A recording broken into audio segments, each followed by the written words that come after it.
Good afternoon, everyone. So thank you for coming. Welcome to our mid-unit crash course part 2. Today, my colleagues Nicol and Eman and I, we're going to give you like a quick tips and crash course through your mid-unit disciplines.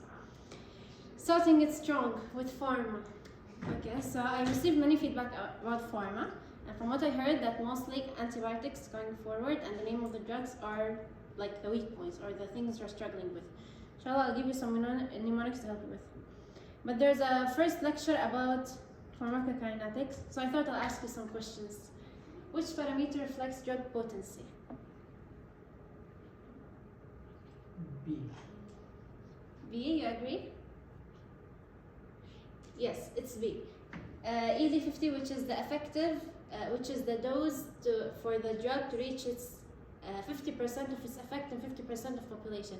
And I want to emphasize that in this lecture, the table of ED50, LD50, TD50, all these values, they're very, very important and high yield for like the questions and all. So I need to know them. Potency, ED50. What about Emax? It shows efficacy. Yeah, so if the question was saying efficacy, then it's Emax. What's therapeutic index?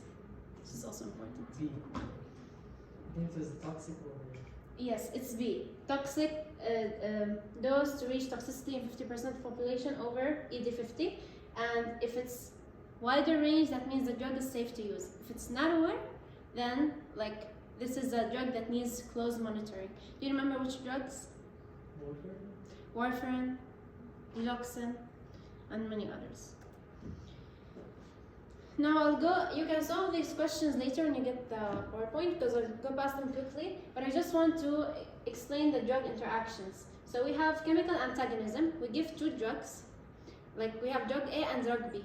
How will they interact with each other? Drug B, for example, binds to drug A, so no receptor involved, no receptors at all, only it's binding to the chemical structure of the drug. That's why the drug is not working or it's not practicing its effect. So this is chemical antagonism. Physiological antagonism, oh no, I'll come back to it later. There's pharmacokinetic antagonism, which means you know pharmacokinetics. So one of the drugs will interfere with the metabolism, absorption, transportation of the other drug. Maybe induces some of the liver enzymes to increase its metabolism and so on. Until now, no receptors involved. Then we have two receptor antagonism, I'd like to call them. Physiological antagonism, which means that two different receptors, this is a very important point, two different receptors, one drug is acting on this receptor and the other on that receptor, and these receptors, their chemical pathways oppose each other. So on two different receptors, this is physiological antagonism.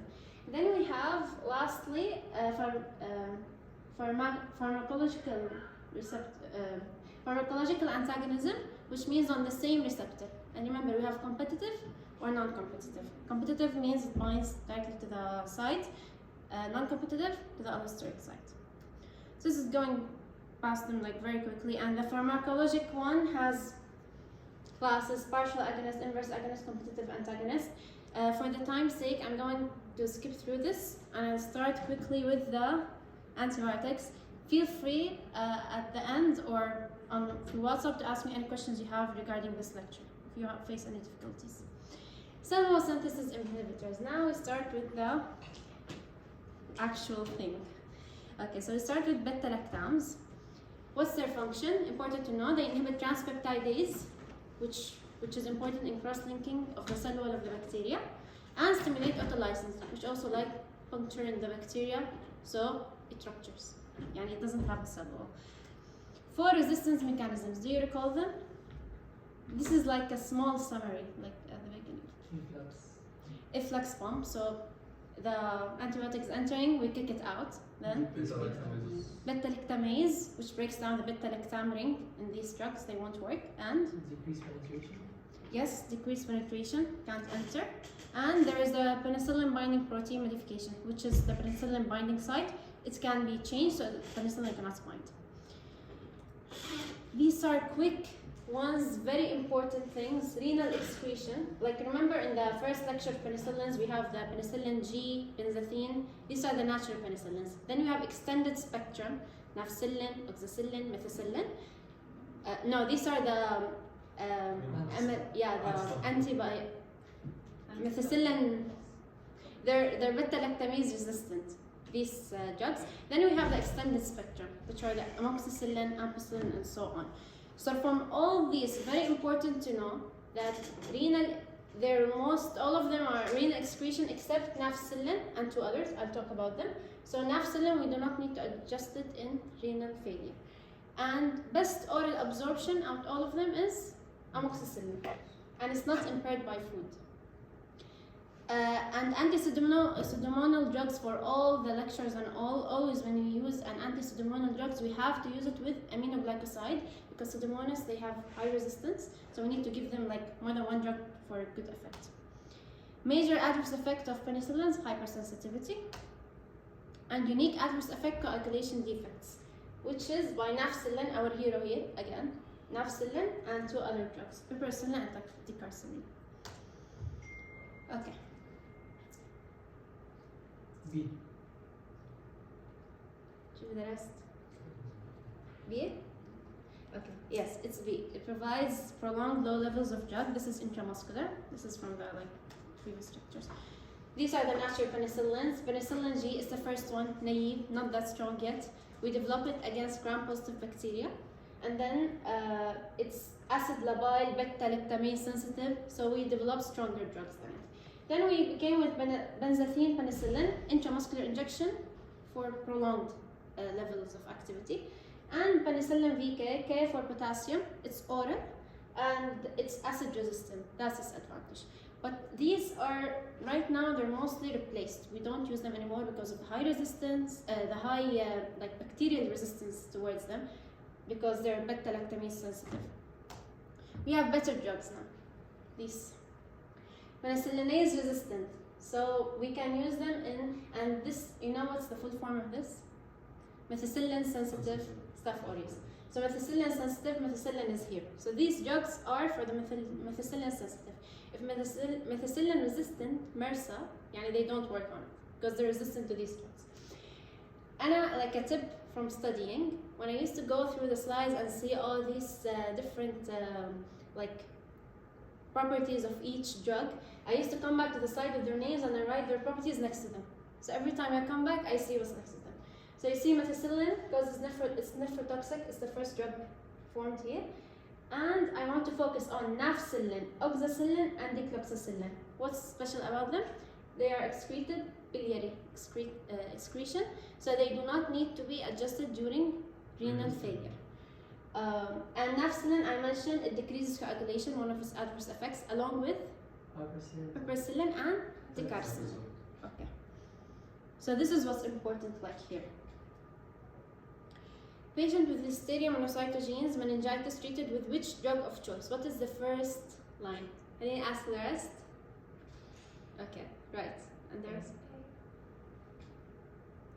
no. It's actually B, ampicillin. Okay.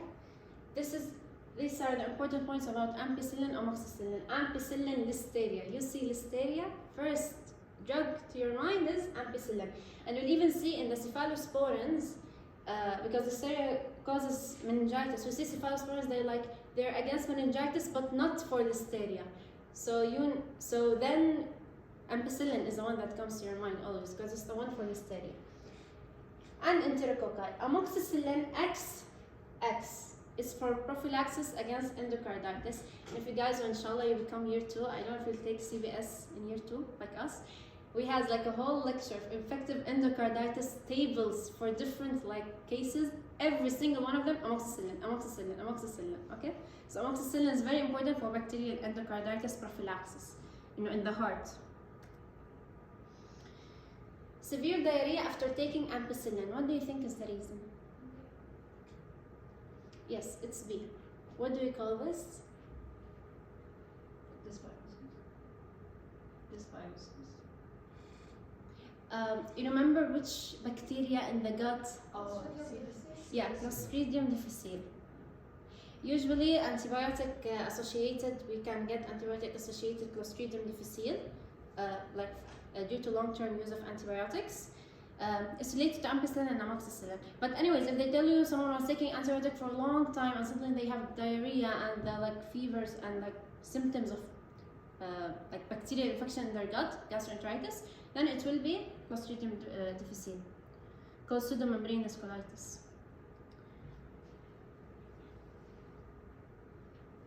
Remember what I said about anti-pseudomonal drugs? They need one more drug with them. What is it? Aminoglycoside. Okay. Piperacillin is one of these anti-pseudomonal drugs. Why do we add an aminoglycoside? C. To produce synergistic killing. Amoxicillin. Do you know what's clavulanic acid? Beta-lactamase inhibitor. Because remember I said the natural penicillins, they're sensitive to beta-lactamase. The ones in the middle, methicillin, nafcillin, and oxacillin, they're what? They're resistant. Then when we come to the amoxicillin, ampicillin, ticarcillin, sadly, yes, they will have greater spectrum of activity, but they're not resistant. So we need to add beta-lactamase inhibitor with them. Okay. I'm focusing more on your practice of questions. I'll come to the mnemonics. Does not require dose adjustment in renal failure. Yes, nafcillin. And close ones. Oxacillin and the cloxacillin. These two, they're renal and biliary. So if renal is failing, they can be excreted through biliary. So, but nafcillin is the first one. I like to say إنه مع نفسه, like إنه nafcillin مع نفسه. It's like alone, no. I won't be affected. Okay, so this is like a diagram: aminopenicillins, ampicillin, amoxicillin. Then we have ticarcillin and piperacillin. I added these. Ticarcillin and piperacillin, they are anti-pseudomonal, so we will use aminoglycosides with them. And one more thing, they cause decreased coagulation, along with which? Nafcillin. Okay? Nafcillin has like special place here in this lecture. Now we come to the mnemonics. Okay, so first of all, when we use a penicillin with beta-lactamase, we definitely do not, beta-lactamase inhibitor, we do not give it to any pregnant women. So the way I used to memorize it, I made this picture. You know this character? Taz? And he's smoking a piper, okay? So Taz and piper, so piperacillin with tazobactam. And the smoke is black, aswad in Arabic. So it's for pseudomonas, okay? So I used to remember this picture in the exam, and that used to help me. What's left? We have ampicillin, sun lamp, which is sulbactam and ampicillin. And the rest are clavulanic acid from the 4 drugs. We have amoxicillin, ampicillin, ticarcillin, piperacillin. Piperacillin, piper with taz, so tazobactam. We have the lamp, ampicillin with sulbactam, sun and lamp, and the others are clavulanic acid. Okay? Okay, we enter cephalosporins. Do you guys feel like this might be like, are you guys struggling with the generations? Memorizing the, yeah, okay. So I'll give you some mnemonics now. Okay, so we have the first generation, Lexi and Zolo. They're cute, okay? And I had a friend with a pet name called Zolo. It's a cat. So I was like, Zolo is undergoing a surgery. So that's, and I have this picture, okay? So Zolo, it's a cat, and it's undergoing surgery. That's why cefazolin is for surgical prophylaxis. What other prophylaxis drug did we take? Amoxicillin against? Endocarditis, okay. And cephalexin, nothing significant about it. Just remember, Lexi and Zolo, first generation. Naive, cute, against gram-positive or gram-negative? Positive. Gram-positive. And I always say it's easy to be around positive people and get positive news, but the real challenge is to be around negative and to receive negativity. That's why as we proceed in the generations, they become stronger, they can be against gram-negative bacteria, and they become more resistant to beta-lactamase. Now, the second generation, cefaclor, cefuroxime, and cefamycins. Important to know, this is again, as I told you, do this when you proceed through the slides, come back and write the properties. Cefaclor and cefuroxime are for negative, gram-negative aerobes. Which ones for anaerobes? Which cephalosporins for anaerobes? You might get this. Cefamycins. Okay? And you remember cefixatin, cefetatan, cefametazole. If you remember the mnemonics for the others, just the anomalous one, you remember it's for cefamycin. Hella, cefuroxime, euro, what does it remind you of? Euro, neuro. So it's the one here that passes the blood-brain barrier. That's why it's used for meningitis. Okay, euro for neuro. So what I want you to get from here is cefuroxime, neuro, it passes the blood-brain barrier, the only one here. But is it the first line for meningitis? No, because there is a better generation, third generation, all of them cross blood-brain barrier. So if I get a question, cefuroxime, or one of the third generation, which one you put? Third generation for meningitis. Third generation is the third generation, 3. So I have 3 drugs, and one of them has 3 in it, ceftriaxone, and taxi and taza, all TTT. They all cross blood-brain barrier. And you need to remember important thing, ceftriaxone, gonorrhea, first line, gonorrhea, meningitis, except by listeria. I mentioned this. What's for listeria? Ampicillin. Okay, remember this. And I put biliary in highlighted. That means that the rest of the cephalosporin is renal. This is the only one biliary. Does it need adjustment in renal failure? No. And ceftazidime, taza for Pseudomonas. I don't know, SNS or Pseudomonas might help. So it's an anti-Pseudomonal drug. Which drug do I use it with? Aminoglycoside. Okay. Cefepime, 4th generation, is also an anti-Pseudomonal drug. It's better than the 3rd generation also. So if you get this, you put the 4th generation or the 3rd generation? 4th. Okay. I think you won't get such confusing questions that bring one drug that acts. But in case you guys just appreciate the fact that as you move on with the generations, they get better and better. Pseudomonas again with aminoglycoside. And cefepime, I don't know, I want to say it's at its prime. And something important about it is that it's against gram-negative bacteria, and also it has a good effect against gram-positive too. Last generation, 5th generation, okay? So it's the 5th generation. It's the most one resistant to beta-lactamase, the greatest gram-negative spectrum. And it's whatever doesn't work with the drugs before, this will help, which is MRSA, methicillin-resistant bacteria, okay? So ceftaroline, the way I remember it, one of my friends last year, we were ceftaroline. Cef, guy name, tar-uline, okay? So it's just a way for me to remember how to pronounce it. Ceftaroline, okay? But it's ceftaroline, okay? Don't say it ceftaroline. Don't think there's something wrong. But just until now, I remember the 5th generation because of the ceftaroline. And you have safe and lean utar, so of course it's the strongest one here. Adverse effects, allergy, because it's close to penicillins. I want you to focus really well on Stevens-Johnson syndrome and disulfiram-like reaction. Okay, disulfiram, we give it to alcoholics.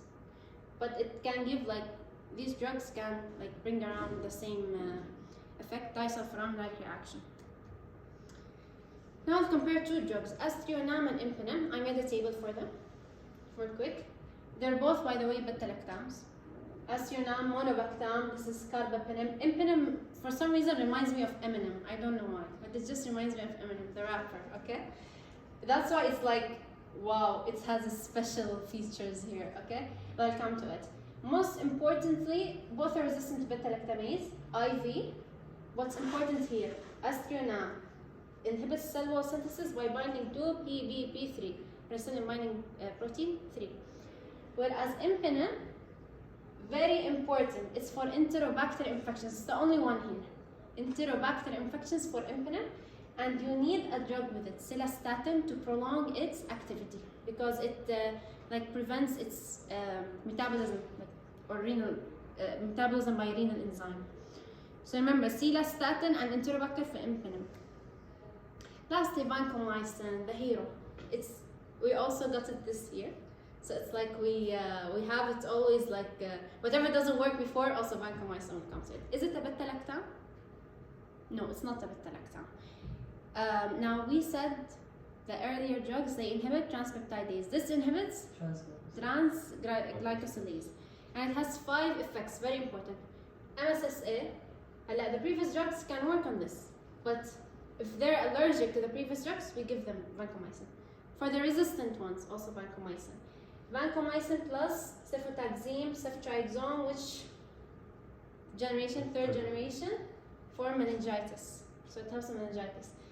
Vancomycin alone cannot work against enterococci. Enterococci needs another attack, which is gentamicin, which is aminoglycoside. Aminoglycosides are always like the sidekicks, yani plus ones. They're coming plus ones for Pseudomonas and plus one for vancomycin here. Oral vancomycin is only for Clostridium difficile, which is antibiotic like infection due to antibiotic infection. No, due to antibiotic use, Clostridium difficile in the gut starts like proliferating and making problems. Otherwise, vancomycin is given IV.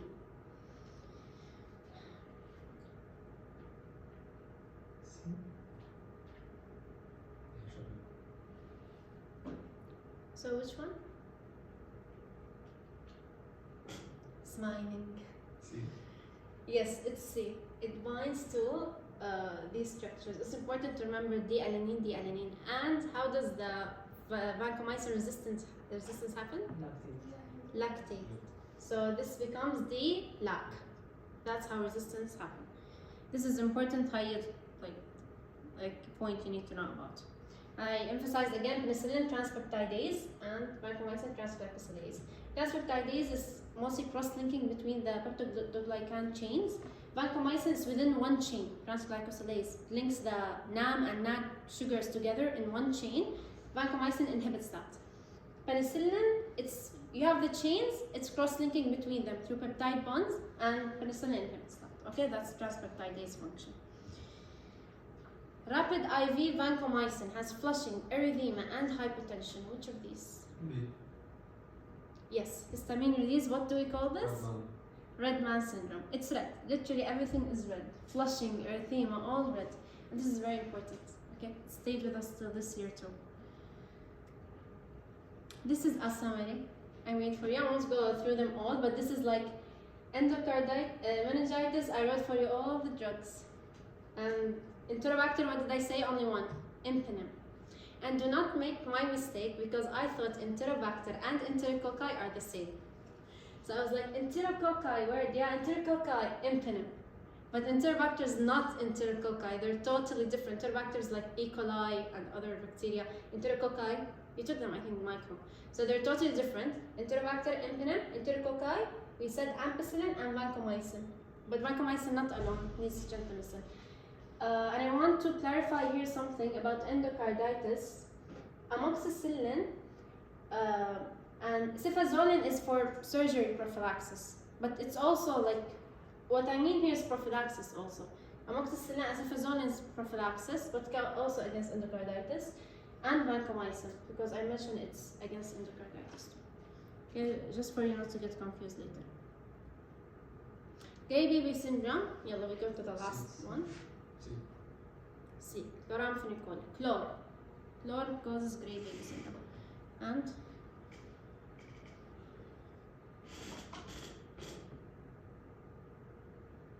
this needs thinking. Do you recall? C. It's C. Okay. Hala, how many syndromes did you take till now? Stevens-Johnson syndrome. Which drugs? Cephalosporins. Red man syndrome, vancomycin. Gray man syndrome, chloramphenicol. Hella, you shouldn't make any mistake in the syndromes, okay? Tetracyclines, I'll come to them. We have 3 groups. Group 1, tetracycline. Always like the first drug formed, it will be the first group, the cute one, the beginning, and you develop stronger ones. So tetracycline is group 1. Group 2, intermediate acting, it's democycline, and if you realize med, intermediate, like if you flip it. So that's how I remembered it. And lastly, third group, the best ones, minocycline and doxycycline. I'll come to them. Chloramphenicol, which now we are in protein synthesis inhibitors. Khalas, we're done with cell wall synthesis. Chloramphenicol, which ribosome subunit does it bind to? 50S. Okay. And they inhibit peptidyl transferase, the enzyme. They also inhibit mitochondrial ribosomes. Remember, you have ribosomes in the mitochondria. That's why they have bone marrow. They cause bone marrow toxicity. High yield. Very important. Okay, remember bone marrow toxicity. Backup drug for meningitis and beta-lactam allergic patients. If it doesn't, the drugs before don't work, we give this. But this has been discontinued from the market. I don't know if you guys took this point in your lecture. So it was given to us because it has high toxicity. it's not given يعني much because it needs to be closely monitored. But this is like one of its uses, and hepatic metabolism to glucuronide. This is also important. That's why we need to adjust it in hepatic failure. Adverse effects, anemias and gray baby syndrome. So adverse effects, we need to focus on bone marrow toxicity, gray man syndrome, and anemias. That's why we do not give them to like newborns or pregnant women, because baby will be born with an anemia or with gray baby syndrome. Okay. Tetracyclines, they bind 30S. Okay, so I know a long list of diseases, but I realized all of them has Y in it. Okay. Lyme, chlamydia, rocky. It's a cyclone. Okay, you know, like cycling, the bicycle. So you cycle on rocky mountains. I don't know if you guys like watching these videos, like the bikes in the mountains. I don't know how they like jump from place to place on the bike without hurting themselves, but yeah. So it's Rocky Mountain, the Y's, Lyme, chlamydia, mycoplasma, cholera يعني exception, مرقولنا إياها, okay? And lastly, acne, very important. If anyone uses like anything for acne, you'll know that doxycycline is used for acne. So it's an important use for it. These are the groups I talked about them. They start from group 1, 2, 3, they become longer and longer acting, which is what we want. Tetracycline, then demiclocycline, as I said, med intermediate, so it's group 2. Lastly, doxycycline, aminocycline. See how many exceptions for doxycycline, aminocycline? Yeah, if you want to just like depend on your luck in the exam, put one of these, if you forgot something, okay?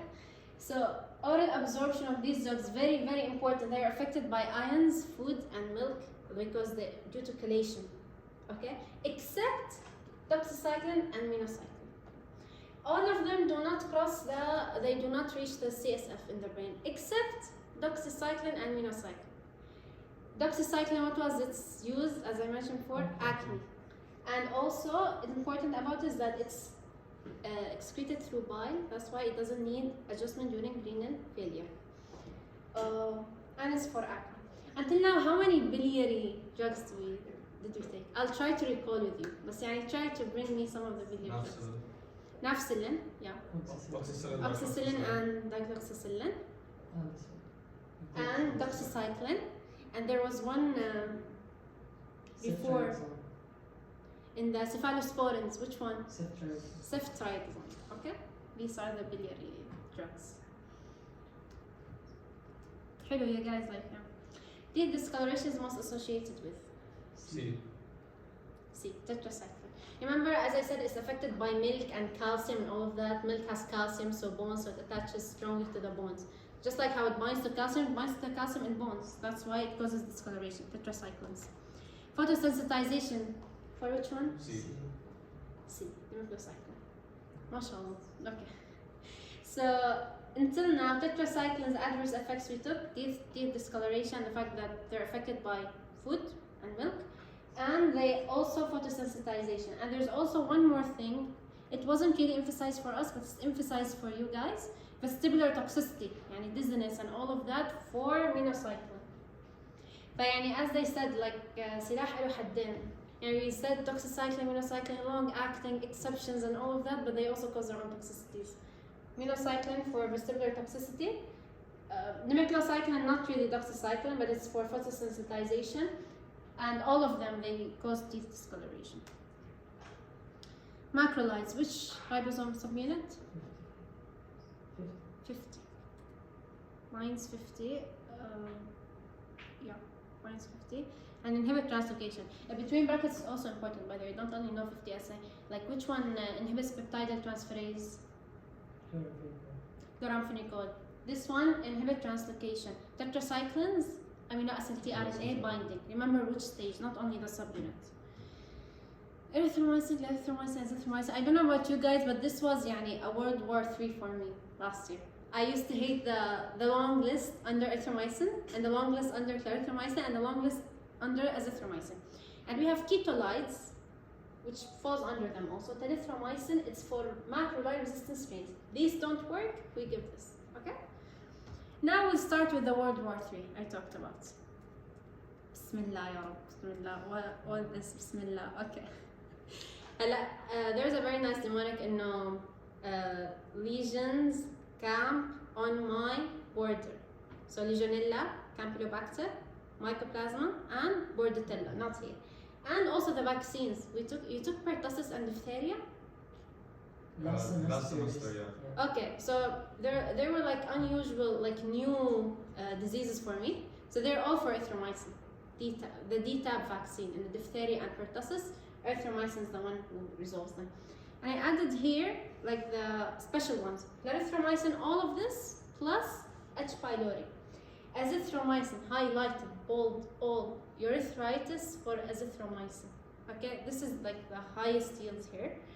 And I found that there's something common between these two, erythro and azithro, which is Mycobacterium, TB, and Moraxilla catararis. بس Moraxilla يعني. I'll come back to it.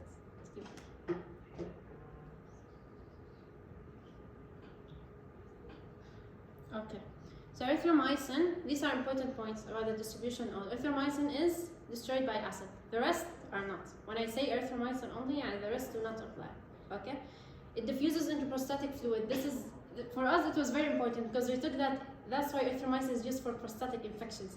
But I don't think it was mentioned for you guys. But this was mentioned in your slide, so just to tell you what's the clinical prevalence behind it. That's the only one of the very few antibiotics that goes into the prostatic fluid, but not CSF. Which drugs did we take till now cross the blood-brain barrier and got to CSF? يلا اعملوا. Third generation, yes, for meningitis and لا third generation. Yeah. Cefepime, fourth generation is for antipseudomonal. Not really mentioned about meningitis like crossing blood-brain barrier. Third generation and one before it. Cefuroxime. Remember neuro. But which one is better? Third generation. Okay. And there was also one, doxycycline and minocycline. Remember, they reach CSF out of the tetracyclines. All inhibit these liver enzymes except azithro. What's the significance of this? Drug-drug interactions. We just talked about them. Which antagonism will this be? Which type? Pharmacokinetics. Pharmacokinetic antagonism. Because they will affect the metabolism of the other drugs. Except azithromycin. Azithromycin has longest half-life. So remember in the first lecture, amoxicillin has the best oral absorption. Here azithromycin has the longest half-life. And for some reason, amoxicillin, azithromycin, they're similar in the name. I don't know if you guys see it or not. This is something to remember, that what's the resistance here? Ribosomal methylation of 50S. They bind to 50S, methylation of 50S happens. This is how resistance occurs.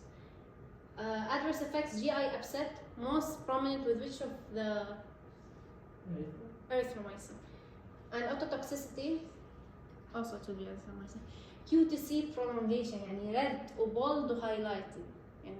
Can't be clearer than this. This is very important. That's pro-arrhythmogenic. I don't know if you guys took the action potential graph. So QT interval when it's prolonged, it causes it's predisposes the person to arrhythmias in the heart. So these drugs need to be careful about that. Neonate, newborn, abdominal distension, cyanosis, and cardiovascular collapse. Which of these drugs has been used? Which drug is used? Nicol. What happened? C. Because the baby's liver is not yet functioning at this stage. So that's why Nicol cannot be metabolized as well, and impaired hepatic hypercoagulation. Now this is gray man syndrome, red man syndrome, Vancomycin, Stephen Johnson syndrome. لا استفادة صح. wait أنا كده. Okay. Here you have the answer. يعني أعطيتكم +1 here. Okay. Acne, doxycycline, and medication with milk daily. هلا acne we know it's doxycycline, and they take the medication with milk daily. Always milk, ions, and all that will be tetracyclines. So what's the problem? Chelation with calcium. But remember, I said doxycycline is not affected. Wait, I don't. Yeah, it's not. It's not affected by. It's not affected by the chelation and all of that. So yes, we took doxycyclines for acne. But as long as you saw like maybe other drugs can be used of the tetracyclines. We said doxycycline, it is for acne. Yeah, if you bring acne, which of these drugs you choose doxycycline? But it's telling you that the drug is causing effects and it's given with milk. They're hinting for you chelation. And maybe the drug here is used is not doxycycline because there are other drugs for acne from maybe the tetracyclines. Okay? So don't, these are like the intrusive thoughts you get during the exam. I'll be like, acne is doxycycline. It doesn't get chelated, so I'll choose any other answer except the chelation. Okay? But you have a very clear one here, milk daily and it's causing adverse effects. Photosensitivity, we took it with which one? Nemoclocycline, right? So some things might overlap. Don't ignore the key point of the question. Okay?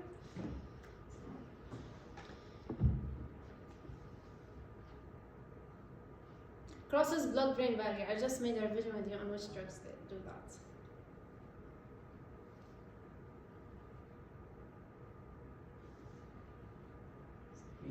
For the anemia or that? Chloramphenicol does cross the blood-brain barrier.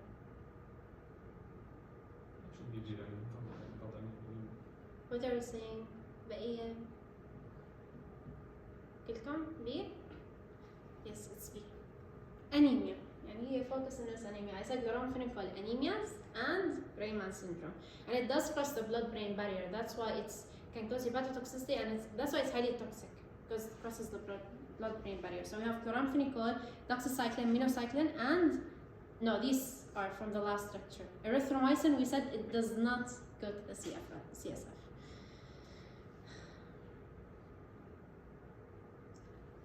D. Yeah, it's B. Acid labile. I said erythromycin is acid labile, and it's mostly the one associated with GI motility adverse effects. Which cephalosporin has the best gram-negative coverage among the following? فكروا شوي فكروا.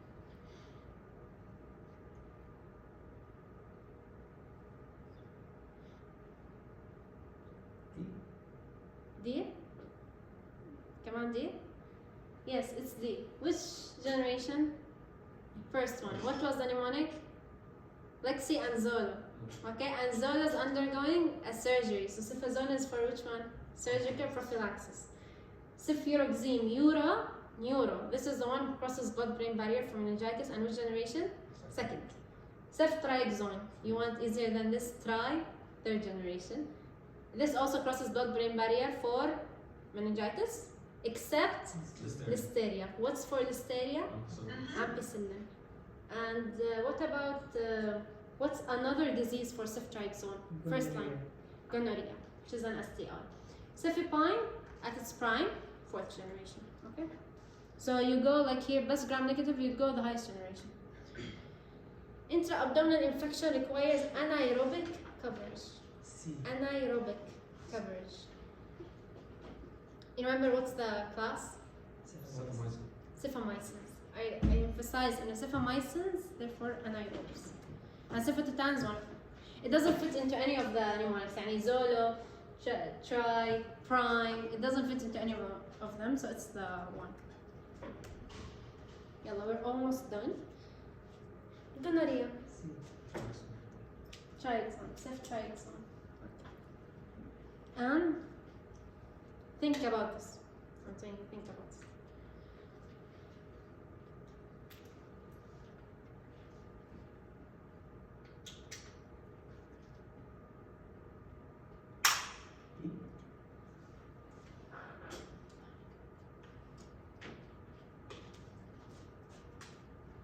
Yeah, it penetrates CSF and it's for meningitis. So we want a cephalosporin that can cross blood-brain barrier. We have cefuroxime or third generation. We have cefuroxime here. Why not cefuroxime? Yeah, because third generation is better. That's why I put this question. Don't you? Third generation of cephaloxime, okay? For meningitis. That's it, guys. So studying pharmacology, I know it's like memorizing a dictionary. You need to find these mnemonics and quick tips in order to like help yourself. I hope you find this helpful. Thank you so much. Thank you, guys. Alright, hello guys. I'll be talking about pathology. You guys took 4 lectures for week 4 and 5. I'll try to cover the most important points. Starting off with chemical mediators. Now, chemical mediators are these proteins that are released in relation to a stimulus, like an injury of sorts or something like that. There's 2 kinds. We have cell-derived and we have plasma protein-derived.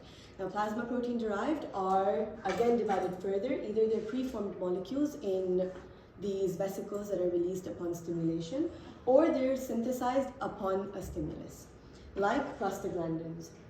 Then we have, again, within plasma protein derived, we have those produced in the liver as active molecules, or those produced inactive, released into circulation, and then some other molecule comes and activates it. Now, when are these produced, hence released? They're produced only in response to a stimuli. One can stimulate the release of another. They act by binding to specific receptors on target cells, and they are short-lived. Now, someone stepped on a dirty nail, developed swelling, redness, hotness, and tenderness in this area. This would happen due to histamine release. Now, histamine is a part of this class of chemical mediators called vasoactive amines. Do you know another molecule part of this as well? Serotonin. Now, both of these work on, as the name suggests, vasoactive. This is in relation to vessels. So they cause vasodilation, hence the redness, hence the hotness, because heat is generated by this process. Now, histamine works by binding to which receptor? H1 receptor. Now, what causes this, or what's the stimulus behind this? We have physical injury, we have immune reactions like allergic reactions basically, when your antibodies end up binding to mast cells. And we also have other chemical mediators like your complement proteins. All of these work with histamine. The main thing you'll see with histamine as well is itching and pain in that area. Serotonin is released by activated platelets. So this again causes vasodilation, similar mechanism to whatever histamine does. Okay, now we're moving on to the second class. So we talked about vasoactive, now we're talking about arachidonic acid metabolites. Now this one's kind of complicated, but they're very similar.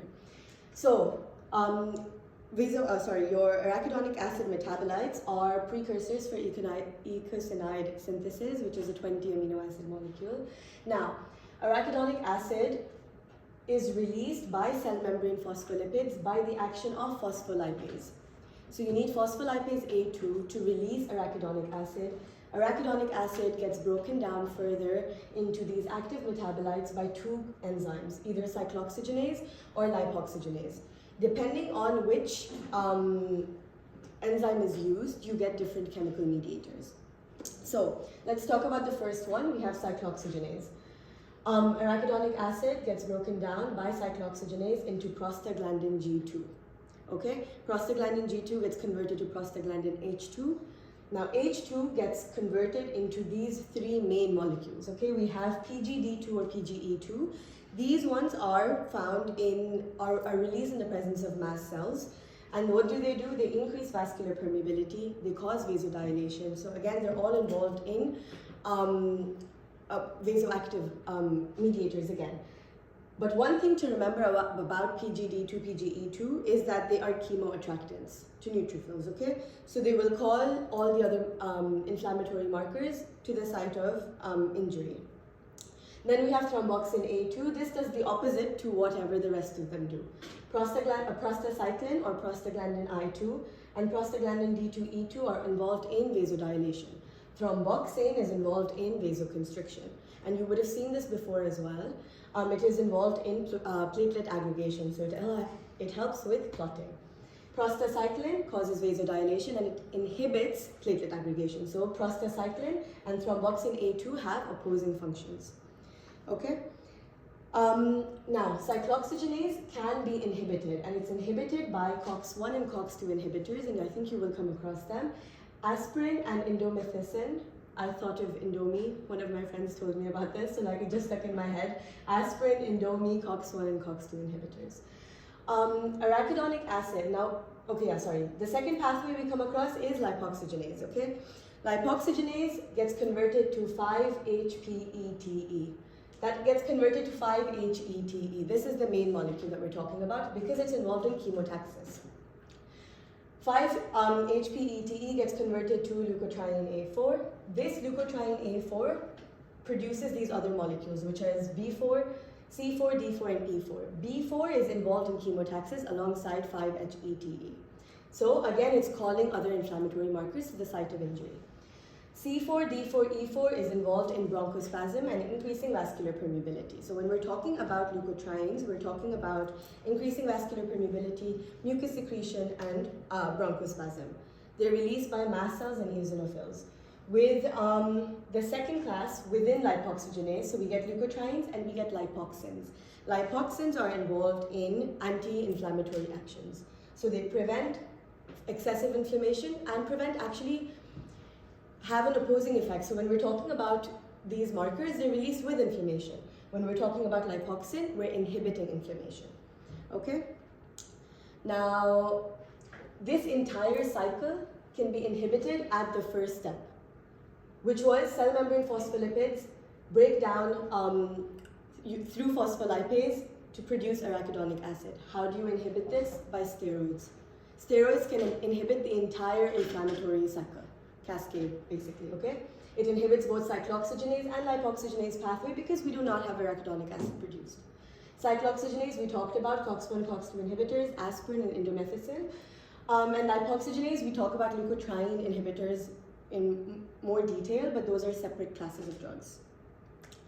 Now, this question is asking about severe systemic inflammation, high fever, diffuse pain, cytokine elevation. We need a drug that suppresses inflammation at multiple upstream and downstream points. Which option best fits a drug that inhibits phospholipase A2? Exactly, corticosteroids. So your steroids are the ones that are involved in inhibiting the entire signal, entire arachidonic acid metabolisms. Okay, next question is asking about this patient who is taking aspirin for arthritis. Her joint pain is temporarily reduced, however, she now has occult blood identified. So which substance is likely inhibited? Yes, thromboxane, because thromboxane is involved in platelet aggregation. So now she's not able to clot her blood. This is a table that summarizes your prostaglandins, thromboxane, and leukotrienes if you would like to use it. Now we're moving on to another class, but I'm asking a question first before we move on. So we have an inflammatory mediator that at low concentration causes vasodilation and increased venular permeability, but at high concentrations it produces vasoconstriction. Promotes leukocyte adhesion and platelet aggregation. Which mediator fits this? Which one? B, yes, platelet activating factor. Now platelet activating factor is similar to histamine, except this time we're looking at a concentration effect. Histamine works on H1 receptors. Platelet activating factor differs in mechanism based on its concentration. So at low concentrations, vasodilation. High concentrations, vasoconstriction. Moving on, we have another class, the reactive oxygen species. So during acute inflammation, neutrophils generate reactive oxygen species. However, excessive ROS production can lead to which of the following pathological effects? Yes, endothelial cell damage leading to increased vascular permeability. So when we talk about reactive oxygen species, in acute conditions, in small amounts, they're actually useful when they can be cleared out. When they're not able to be cleared out and you have excessive ROS accumulation, you get endothelial cell damage. So they end up being damaging. Now, moving on. Which of the following best describes the role of nitric oxide? C. Yes, it induces vasodilation, reduces leukocyte recruitment and platelet aggregation. There's actually three kinds of nitric oxide. We have if anybody remembers. Is peroxide No, those were your Oh, reactive yeah. oxygen species. the type 1, type 2, type 3? Yes. Have the neuronal, inducible, and endothelial? Yes. So we have type 1, which is neuronal, type 2, which is inducible, and type 3, which is endothelial, found on endothelial cells. Now, do you know which nitric oxide is similar to which other chemical mediator? PGI2. Yes, because it causes vasodilation and reduces platelet aggregation, so to prostacyclin, and another one because it has anti-inflammatory effect, lipoxin. Okay. Now we're moving on to another chemical mediator class, cytokines. Now this is just a table that summarizes where they come from and their function. We have TNF and IL-1. These are released by activated macrophages, and their role is increasing adhesion, increasing neutrophil response, proliferating fibroblasts and collagen deposition, and fever. Then we have IL-10, which is again signaled or released by activated macrophages, but it is anti-inflammatory in nature. TGF-beta, which is again activated macrophage, however, it is involved in fibrogenesis. The main key word for this is actually fibrogenic. So TGF-beta helps with collagen deposition. IL-17 is released by T helper cell 17. It's involved in neutrophil recruitment. And then IL-6 is released by macrophages and other cells involved in the systemic immune response, acute phase immune response. Now this question is about acute phase reactions, fever, swelling, and attracting leukocytes released by macrophages. Yes, IL-1. Okay, next class is chemokines. These are chemoattractants. They're calling other cells for help. Now the chemokine type, if it is CXC, an example of this is CXCL8, L just stands for ligand. It recruits neutrophils. Then we have CC, the examples are MCP1, eotaxin, MIP1 alpha. These recruit monocytes, eosinophils, basophils, and lymphocytes. So if we're talking about neutrophil recruitment, we're talking about CXC. If we're talking about the rest of the cells, such as monocytes, eosinophils, basophils, we're talking about CC. Then just C, an example of that is lymphotactin. This recruits lymphocytes. In the name itself, lymphotactin. And then we have CX3C, which is fractalkyne. This recruits monocytes and T cells. Now, and one that you need to keep in mind in relation to tuberculosis, if you remember. Oh, sorry, in relation to HIV, if you remember. CXR4 and CC5. Yes. So we have CXCR4 and CCR5. Okay, moving on to the complement system. Now, the complement system works, it's a 20 protein system, requires a lot of different steps for its activation. The main one you need to remember, the key player for this entire system is C3. Okay? C3 needs to be activated to produce all of these steps, but C3 gets activated through C3 convertase. C3 convertase gets activated through 3 steps. So the first step that we talk about is the classical pathway, and in this, your bacteria and your body synthesize antibodies that get attached to the antigens, and it produces, helps in conversion of C3 convertase. That's your classical pathway. Your alternative pathway is in relation to an absent Ig and absent C1. Classical pathway requires C1, okay? Alternative pathway does not require C1, and it activates C3 convertase. The last pathway is lectin pathway, and in this you have mannose binding lectin. This mannose binding lectin binds to the carbohydrates on the surface of the molecules, and then it ends up cleaving C2 and C4 to activate C3 convertase. C3 convertase, once it becomes activated, it cleaves C3 into C3A and B. Okay?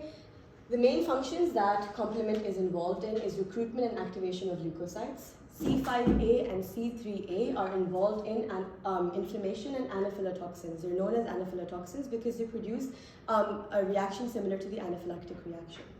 Okay? And we have destruction of microbes by leukocytes. C3B is involved in phagocytosis. So it recognizes, your phagocytes recognize C3B and they end up phagocytosing the microbe. Lastly, we have the membrane attack complex. In this, we have C6 to C9 proteins involved in making this membrane attack complex. This basically creates holes in the membrane and destroys the bacteria. And Neisseria uses this as its way of being destroyed. Okay. So 22-year-old male, meningitis caused by Neisseria. His complement levels show normal C3 and C4, so the rest of the pathways are okay, but low C6 levels. So which of the following explains his increased susceptibility? Yes, he's not able to form the membrane attack complex, so they cannot lyse the bacteria.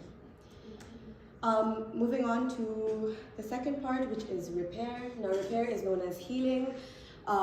It's replacement of the damaged tissue by a healthy one. There's two kinds, either you regenerate or you heal by connective tissue. Or fibrosis, also known as gliosis, in your central nervous system. Now, what actually determines whether regeneration occurs or whether fibrosis occurs? If somebody can name someone. Blood supply. Sorry? Blood supply. Blood supply. So if tissue is well perfused, then healing can occur. You would not require fibrosis, so regeneration would occur. Something else? Yes. So the type of the damaged cell, what kind of cell it is, are they able to regenerate, are they able to proliferate? These are examples of intrinsic factors. Extrinsic factors are your presence of infection. So if you have an infection or smoking or alcohol intake reduces your repair generation. Now, different types of cell. We have labile cells, stable cells, and permanent cells. Labile cells can continuously replace. So their healing mechanism is regeneration. Examples, your skin. You get an injury, you end up repairing, you don't find any scars left. Stable cells, they have a limited capacity to proliferate, however, they can regenerate. So you can have two kinds with stable cells, either regeneration or fibrosis. As seen in parenchymal cells like liver, if you know you give a piece of you donate for liver transplant, then you're able to regenerate that liver. You also have mesenchymal cells like bone. After a fracture, your bone replaces with bone. So there is no fibrosis, but regeneration. Then we have permanent cells, and these have no capacity for proliferation. In this, the only mechanism is fibrosis or gliosis, and you find this in skeletal muscle, in cardiac muscle, so after an MI you find fibrous tissue, and in neurons, because they do not have a regeneration capacity. Now, mechanism of healing by connective tissue has several steps. Now, the first step we come across is hemostasis, and this is activation of platelets. You're trying to limit the clot, you're trying to limit the spread of infection. You're recruiting other cells, so that's your stage of inflammation. In this, your neutrophils and macrophages are your key players, mainly neutrophils. Immediately, if you see over here, within 24 hours, your neutrophils come at the site of injury. Then we come into endothelial and vascular cell proliferation. This happens around day 3 in angiogenesis. Angiogenesis requires vascular endothelial growth factor. Then we come to fibroblast proliferation. In this, you have migration of fibroblasts by your PDGF, FGF, so fibroblast growth factor, and TGF-beta, and deposition of extracellular matrix by TGF-beta as well. Now, these markers, vascular endothelial growth factor, platelet-derived growth factor, fibroblast growth factor 2, these are important ones to remember. Platelet-derived growth factor is for migration of fibroblasts. What deposits the extracellular matrix? TGF-beta. Lastly, we have remodeling. Remodeling is after you've tried to build the fibrous tissue, you need to clean it up, make it look kind of nice. So we have metallic proteins or metalloproteins. These remove excess collagen, so they try to clear up the area, but they require zinc, and they're inhibited by TIMPs. Then we have regression of blood vessels. So we talked about angiogenesis, which is new blood vessel formation to try to perfuse the area. With remodeling, it's regression of blood vessels. And then we have wound contraction, which requires myofibroblasts. Now, this table with the days is actually really important, so you should go over this. Remember, the days, day 3 is with neutrophils being replaced by macrophages, and this is where you see angiogenesis take place. D5 is when your extracellular matrix deposition is taking place. Day 30 is when there's complete scar formation. Now, what are the characteristics of granulation tissue? Sorry? Yeah. New capillaries, inflammatory cells, and fibroblasts. New capillaries, angiogenesis. Angiogenesis, granulation tissue. Okay, the second thing we're talking about is healing by primary intention and secondary intention. Now, with primary intention, if you see the wound is narrow, it's not a big wound, so you're able to heal by regeneration. It does not leave a scar behind. You are restoring to normal skin. When we're talking about secondary intention, the wound is really big. There's a lot of inflammatory cells present. You are not able to bring this, the layer of the skin basically close together, and you leave with a fibrous scar. So there's collagen deposition, there's fibrous scar formation. Now, how will a large wound with abundant granulation tissue heal? Secondary healing. Because the wound is large, you're not able to bring it back to its original condition. Now, when we're talking about wound strength, we have time after injury. If 1 week after sutures are removed, you get 10% of your normal wound strength restored, okay? Because early collagen deposition, there is immature granulation tissue. Within the first 2 months, your wound strength gradually increases because there's collagen synthesis, you're remodeling the wound as well. Within 3 months, 70 to 80% of the normal wound strength is restored. This is again very important to remember that it takes around 3 months for you to restore 70 to 80%. You never end up reaching 100% of wound strength. So tensile strength or wound strength returns to 70 to 80% of the original strength after 3 months. Okay, now there's certain complications of wound healing. Either there is inadequate repair, there's excessive repair, or there's contracture formation. Inadequate repair, your wound ends up splitting, it opens, causes ulceration. Excessive repair has multiple types. We have hypertrophic scar, in which the scar is within the wound. We have keloid formation, which actually I have on my hand over here. This is the scar that extends within the margins, beyond the margins, sorry. Then we have granulation tissue due to reepithelialization blockage, and then we have fibrosis of organs. Contracture, this is around joints. It causes problems with the skin healing. So there's a lot of wound contraction, and you'll find this around joints. Now, what type of scarring goes beyond the margins? Keloids. Now, hemorrhages, we have different kinds depending on their size. So this is small, tiny little dots, 1 to 2 millimeters. You do not feel them. They're known as petechiae. Then we have these are above the surface. You will be able to feel them. They're greater than or equal to 3 millimeters. These are known as purpura. And then we have ecchymosis, and this is when it's larger than 1 centimeter, and this is what a bruise typically is. Now, what are small pinpoint red spots seen in the conjunctiva due to bleeding? Yes, petechiae. These are the smallest ones. You do not really feel them over the surface. Now, can somebody tell me the difference between hyperemia and congestion? Yes. Hyperemia is due to vasodilation, so you will get more blood coming. It's oxygenated. Yes. Whereas congestion, you're not taking the blood away, especially in the vein. So it's deoxygenated blood, congested. Exactly. So hyperemia is with increased blood flow. Your blood vessels are engorged with oxygenated blood. That's why you see this red appearance. When we're talking about congestion, this is your blood is not leaving. There's reduced blood outflow. Your capillary bed is distended with deoxygenated blood, so you see cyanosis as one of the symptoms. Now, congestion may also lead to edema. I'm not going to touch on edema because this was talked in the first part, or exudate and transudate formation, but edema due to increased hydrostatic pressure, fluid falls, leaves, causes edema. Now, what is fluid accumulation in the peritoneal cavity called? Ascites, well done. Now, the next step with hemorrhage, there's also clot formation, so we're talking about thrombosis. This is known as the Vercoe's triad. This includes hypercoagulability, vascular wall injury, and circulatory stasis. So there's blood that is stagnant, hypercoagulate, or like more clotting, and then vascular wall injury. All three of these present together increase the formation of thrombosis. Thrombosis is basically this clot.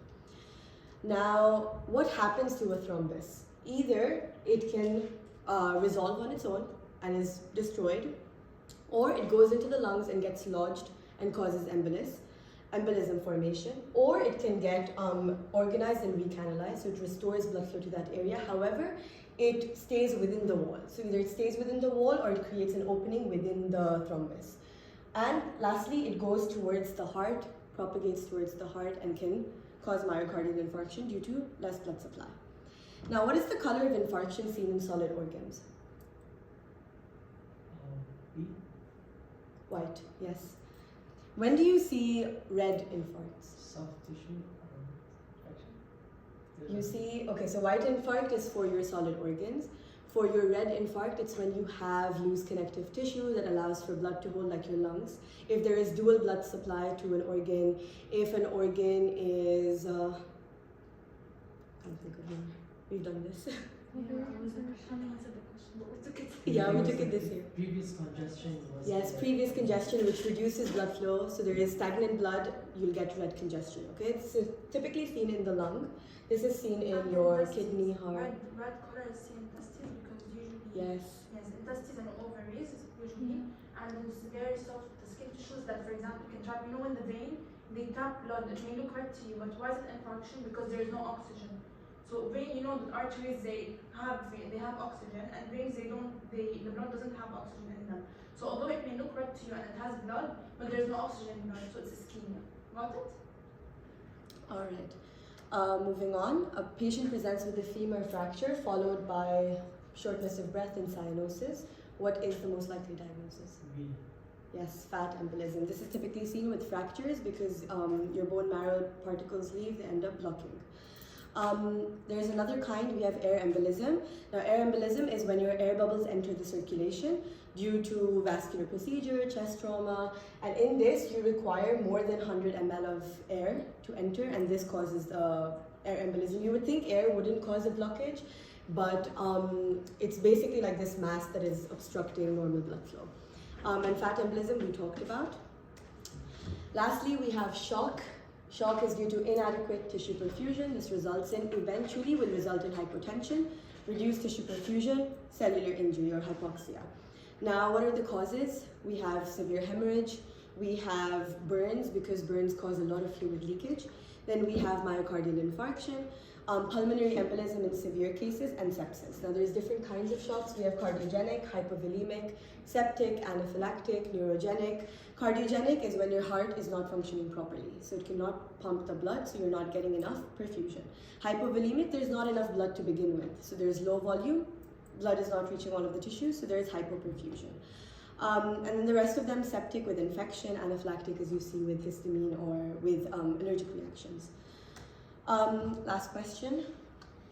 A patient presents with severe hypotension followed by blood loss due to a road traffic accident. There are signs of cellular hypoxia. What is the mechanism? B. Inadequate tissue perfusion leading to cellular hypoxia. Thank you guys.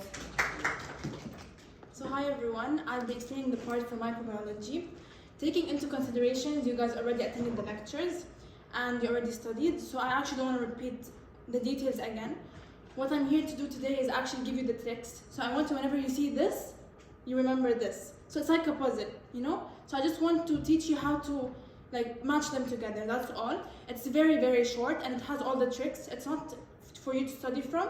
It's like the paper you have before you enter the exam and you want to revise quickly. Okay? So for the first part, I'll be covering Staphylococcus, Streptococcus, and anaerobes, these three. Okay? So first of all, I think this picture is very, very important. Forget these two parts for now. Okay? I won't be covering them today, you will take them later. But for today, I'll cover the cocci, both staph, strep, and the anaerobes. Okay? So why is this very important? First of all, I want you to notice that all of them are gram-positive. We have two types, gram-positive and gram-negative. For gram-positive, you have cocci. How do you differentiate between Staphylococcus and Streptococcus? Catalase. Catalase, if it's positive, it's staph, and if it's negative, it's strep. Okay? Now, how do you know if it's staph aureus or epidermidis or saprophyticus? Okay. Now I want to teach you a trick. Whenever you see positive, it's aureus. So aureus is always positive. It's like a star. It's always on top. Okay. So whenever it's positive, it's aureus. Okay. Now, how do you differentiate between epidermidis and saprophyticus? Novobiasm. Okay. Now, how will you remember all of these? Of course, it's very hard to remember, right? So usually epidermidis. What does epiderm mean? Skin, right? And our skin is usually sensitive. So when you remember novobiasm sensitive, so it means that it's epidermidis. Okay. And saprophyticus usually relates to women. Newlywed women, anything women, okay? And usually women strong, independent women, yes, we are resistant. So nomophysin resistant, it's saprophyticus, and if it's sensitive, it's like your skin, it's sensitive. Okay? Okay.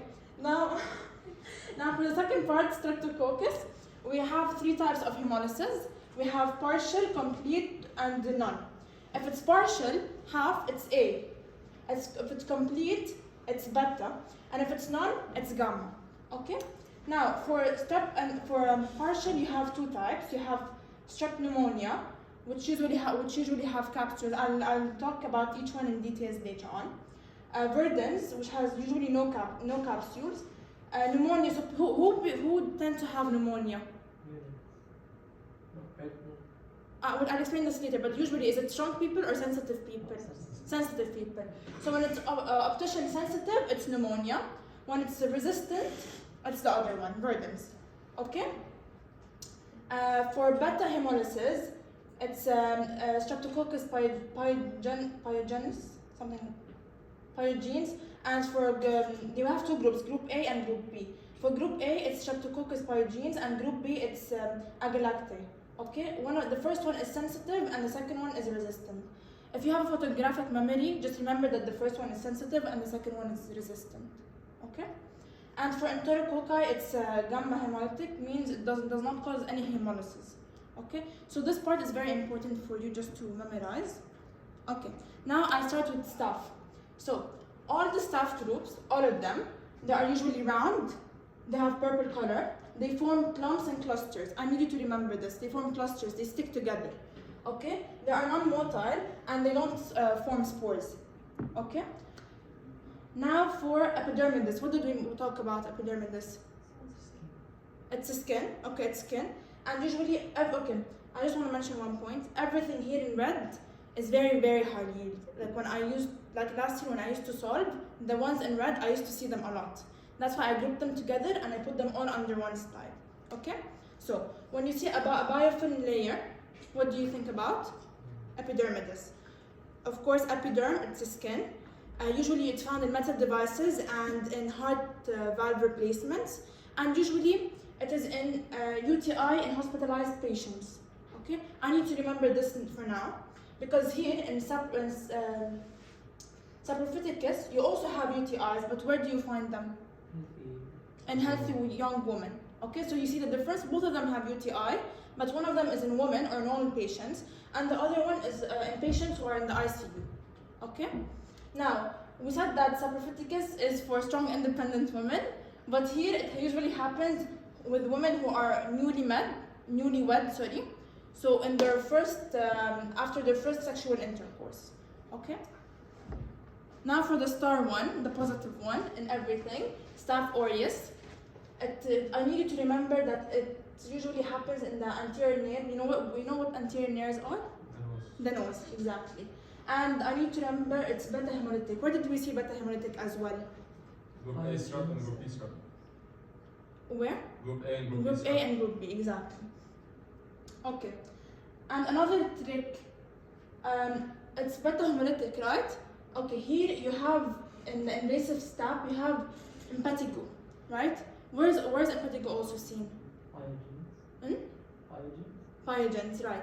Okay, so both of them you see impetigo in them, but one is in pyogenes and the other is in Staph aureus. Okay. Okay. Now we have 3 cutaneous diseases. I won't really focus on those, but just know the difference in each one of them. I've written them down if you want to go through them. Now these are very, very important. The toxin-mediated diseases. Okay. What does toxin-mediated mean? They're not caused by the bacteria itself, but the toxins that you Exactly. So if you take the stool of a person, will you find the bacteria in it? No, you won't find the bacteria in it. So when the bacteria releases the toxins, it causes these 3. We have 3 types. Scalded skin syndrome, from the name, scalded skin. So it's about the skin, right? And where is it mostly seen? In neonates who have suffered from what disease? Ritter disease. This is Ritter disease. Can you see the picture? This is exactly what Ritter disease is. It's basically redness around the mouth and the skin looks like it's peeling. Okay? Now, toxic shock syndrome is found when female usually use tampons improperly. Okay? The third one is food poisoning. Like what? It's very famous for Staph aureus to appear in what food? Custard, mayonnaise, these foods, okay? Processed meat, but mostly custard and mayonnaise. Whenever you see custard and mayonnaise in the exam, just know it's Staph, okay? And we also talked about impetigo. Impetigo, they're another, what exactly are they? They are honey-crusted lesions. It is very famous for you to hear honey-crusted lesions. When you hear honey-crusted lesions, think impetigo. Two bacteria form impetigo. What are they? Staph aureus and pyrogens. And they are both beta hemolytic, right? But how do you differentiate between them? One is catalase, you can use catalase and coagulase, right? Because strep are negative. Here.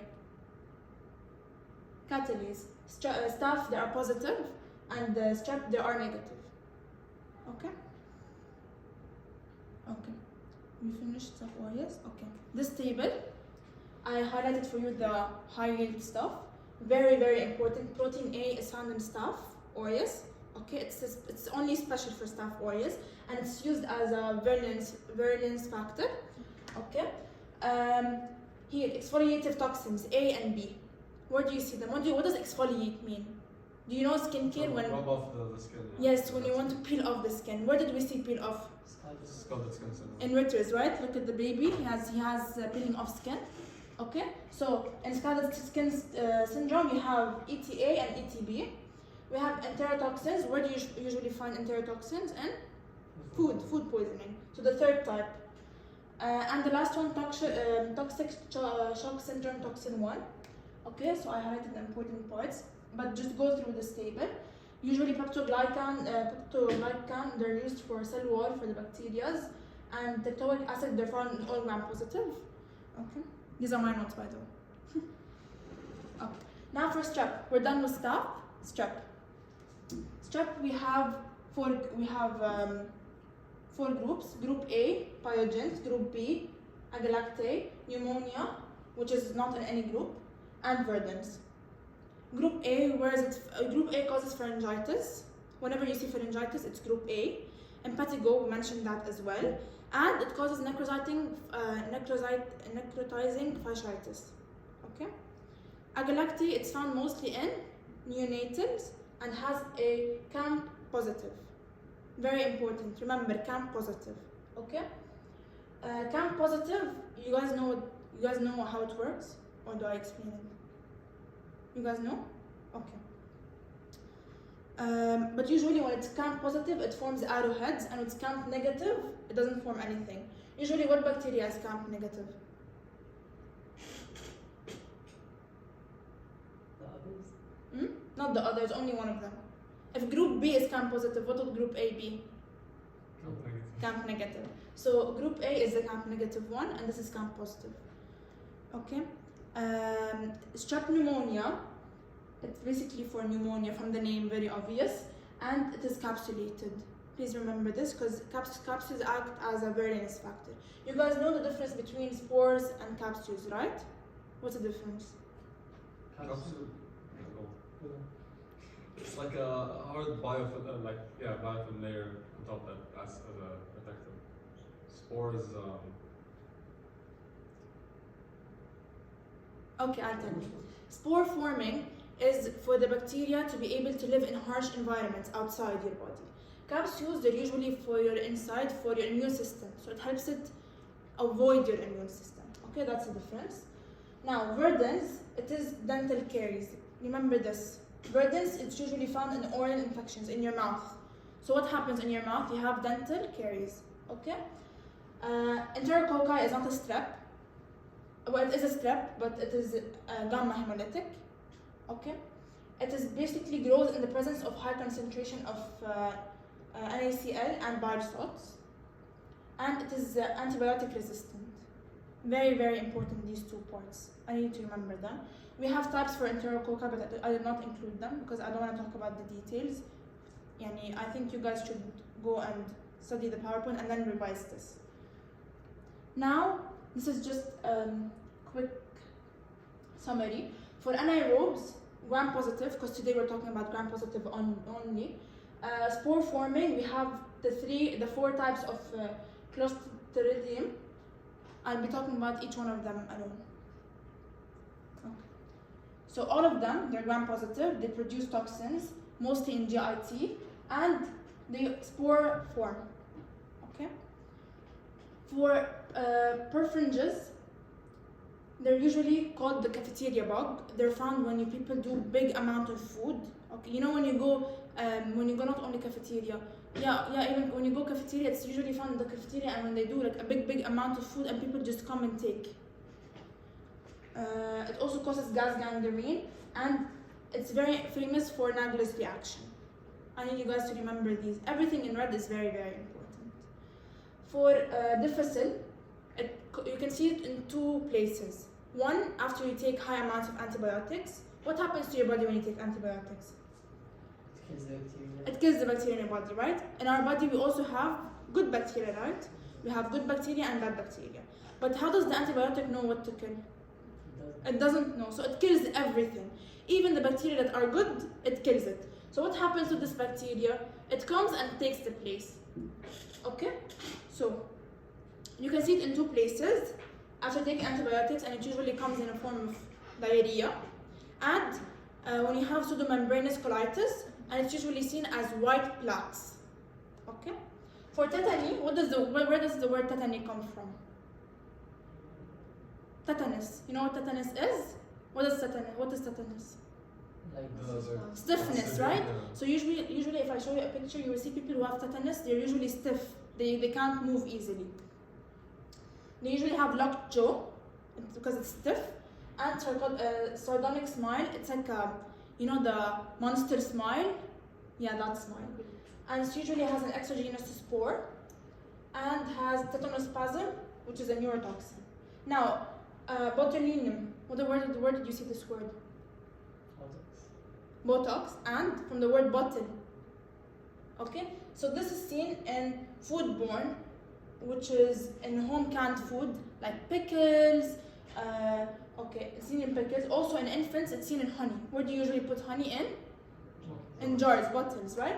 So home canned food like pickles and so on, and honey. It's also seen, before they used to use it in war to basically make people stiff and not able to move. And it can also affect the wound. And very, very important, why is it used in Botox? What does it cause? paralysis. Exactly, flaccid paralysis, muscle paralysis, so it doesn't allow the muscle to form wrinkles. Okay? Now, I'm done with quick summary. We went through everything. Now we'll start with the questions. Okay. A newlywed woman has increased urination frequency and pain while urinating. What is a characteristic of this agent? A. Why A? The bias resistant means it's sarcophagus. Sorry? It means she got sarcophagus. Yes, yeah, okay. Why A? What are the keywords in the question? And no bias and resistant. Yeah, but in the question, how did you know it's sarcophagus? That's my question. Newlywed. Newlywed, exactly. And pain while urinating. What does this usually? UTI. So why did we see UTI and newlywed? Sarcophagus, which is no bias and resistant. Next question, biofilm. Literally the first word is the keyword. Where did we see it? Epidermidis, perfect. Third one, sorry. Replacement of heart valve, gram-positive, cocci. Is most common because it was, here they gave you the bacteria.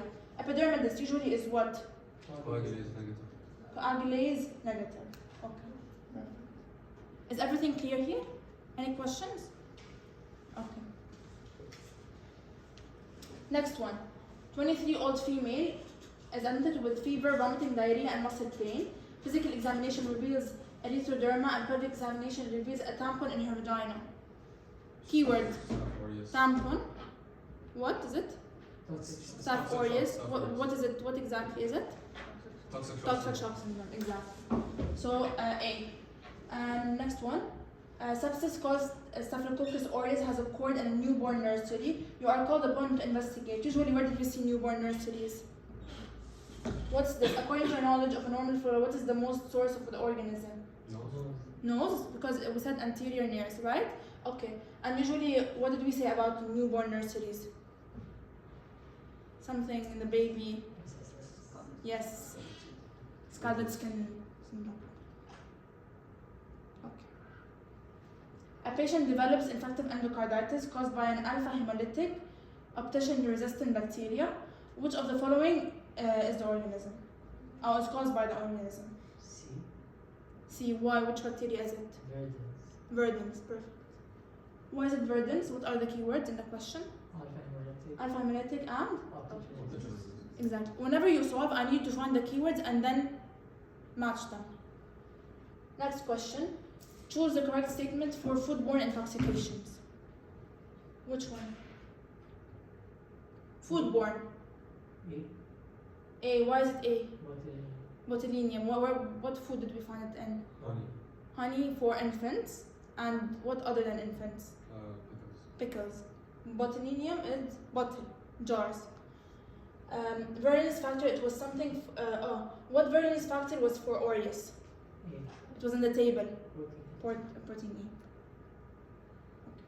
A. What characteristic of bacteria that forms clusters and cause impetigo? And what are the two keywords here? Clusters. Clusters and? Okay. Well, where did we see impetigo or impetigo? Staph Staph aureus and? aureus. Pyogens. What's the difference between pyogens and staph aureus? Catalyst. And what else? Staph aureus, it's staph. Staph usually form clusters. There's spherical, right? But pyogens, they are step. So they're rods. They're not clusters. Okay, so which one will it be? Coagulase positive. Yes. Yes, coagulase positive. Which bacteria is coagulase and catalase negative but CAMP positive for a 5-month-old? Agalact. Okay. What causes severe diarrhea with toxin in feces? Severe diarrhea. A. We mentioned one, it was for severe, but yes, deficit. Correct. Why? Why is it deficit? What did we see? Like overgrowth of cedar causing diarrhea. Okay. Which bacteria is resistant to bile and vancomycin? Enterococci. We said it has two main things. What are they? That were highlighted in red. Bile and resistant to? NaCl. No, that was bile and ACL, and there was another one, it was highlighted. Resistant to antibiotics here. There. We had two highlighted ones. High in concentration for grows in the presence of NaCl, and it is antibiotic resistant.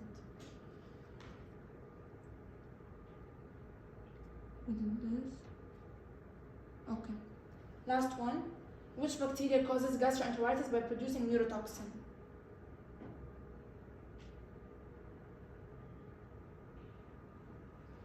Wait 1 minute.